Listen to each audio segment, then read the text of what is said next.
मोनफ्रोमबो आफादाव जोङो गेजेर गेजेर बेबायदि वार्कार्सफोरनि माखासे फिडबेक बिथांमोननि खामानि मावनाय आरो जोंनि आफादनि इन्टारनेल आरो एक्सटार्नेल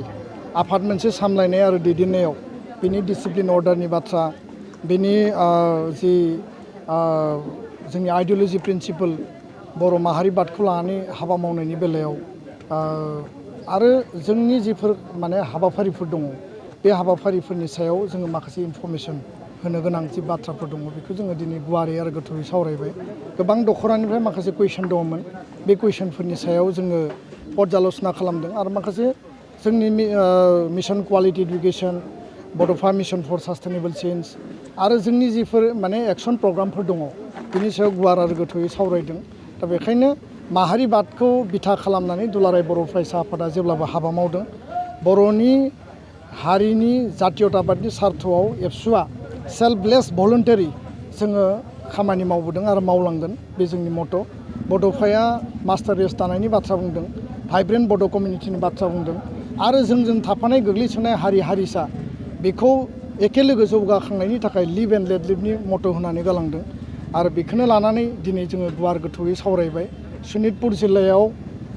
हा हुनि जेंना दङ एफआरसिनि हा एन्टाइटेलमेन्ट होनाय दिनै ढेकियाजुलि समस्ति गहपुर समस्ति बिश्वनाथ समस्ति आरो माखासे समस्तिफोराव 4,000निबो बारा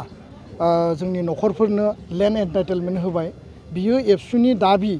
एबसुनि खावलायनाय आरो एकर्डआव लिरनाय बायदिनो सरकारा बेखौ दिनै मावगासिनो दङ लोगोसेनो बिटिआर सरकारनि बेयाव मेजर रल दङ प्रमद बर' बिथां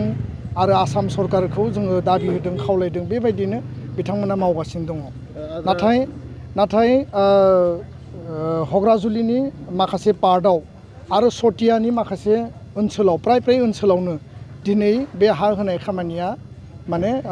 कन्टिनिउ जायाखै दा बेखौ लानानै जोङो आसाम सरकारनि गिबि मन्थ्रि लोगोसे जोंहा समस्ति वाइसनि जायफोर एमएलए दङ आरो जायफोर रेसपन्सिबल गार्जेन मन्थ्रि आरो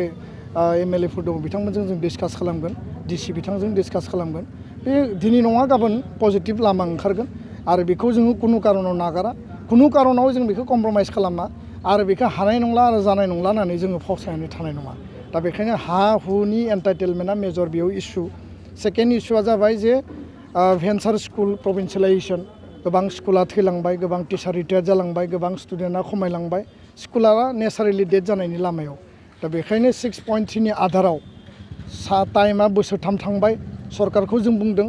जे नोंथांमोना खालामनोबा खालाम आरो खालायाबा खालाया होननानै खोथाखौ बुं जोङो भारत सरकारनिसिम नोंथांमोननि सरकारनि जि मोनसे बे लेहेम मेटारखौ लानानै बा बिथांमोना स्कुल प्रभिन्सियेलाइजेसनखौ जे लेहेम खालामनो बेखौ लानानै जों दिल्लीयाव खोथाखौ बुंहैगोन होननानै बुंनायाव बिथांमोना दिनै बेखौ गोख्रैनो मावनाय जासिगोन होननानै जोंनो खोथा होदों जोङो नेक्स्ट डिसकासनाव थाङोब्ला निस्सय बिथांमोना मा पलिसि लादों जों मिथिगोन सरकारि स्कुलाव भेकेन्ट जानाय रिटायार्ड जानाय आरो डेड पस्टआव गोदान टिचार होनांगौ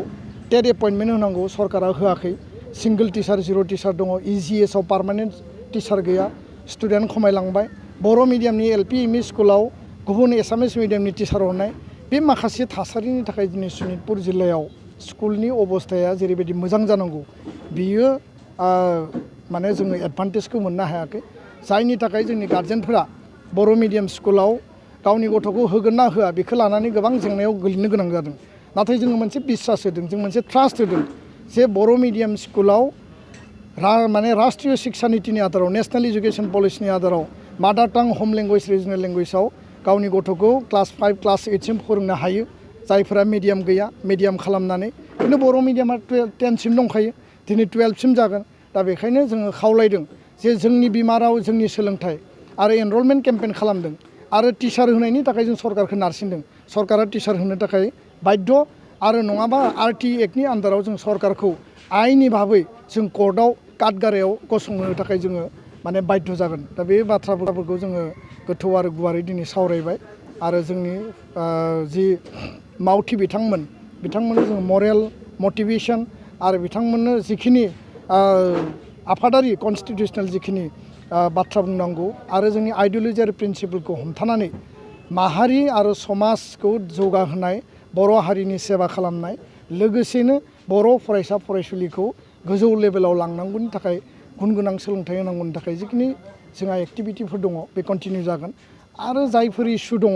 जि इस्युफोरखौ लानानै सरकारा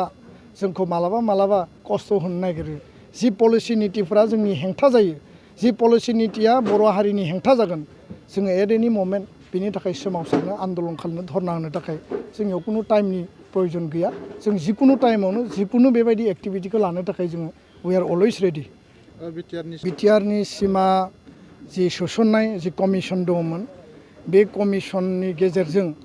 जिखिनि गामि सोसननांगौ बिनि प्रस्ताब बिनि प्रप'जेल बिनि गासैबो कमिसनाव रेडि दङ आरो बे बाथ्राखौ लानानै जों गोलाव सम सावरायबोबाय कमिसना माखासे टाइम टेबोल लादोंमोन बे टाइम टेबोलखौ बिथांमोना मोनबाय गासैबो नथि पत्र डाटा बिसोरनियाव दा मौजुद दङ आरो जों बुंदों जे सरकारखौ गासैबो खामानिखौ गोख्रैनो मावनांगौ खारन टाइम लाइना 2024 दंबावो साहानि फरेस्ट एरिया आरो खोलाहानि जोंहा माने रेभिनिउ एरिया बे गासैखौबो सोसननांगौनि थाखाय सरकारजों जोङो माने इमिडियेटलि जोङो बिथांमोननियाव अफिसियेल डिसकासननि थाखाय जोङो टाइम बिदों आरो बिथांमोना जोंजों सावरायगोन होननानै खोथा होदों जेलानो सावरायनाय जायो बिनि सायाव मोजां डिसिसन फैगोन होननानै जोंहा माने आसाबादि आरो बेखौनो लानानै जोङो खामानि मावगासिनो गोजोन्थों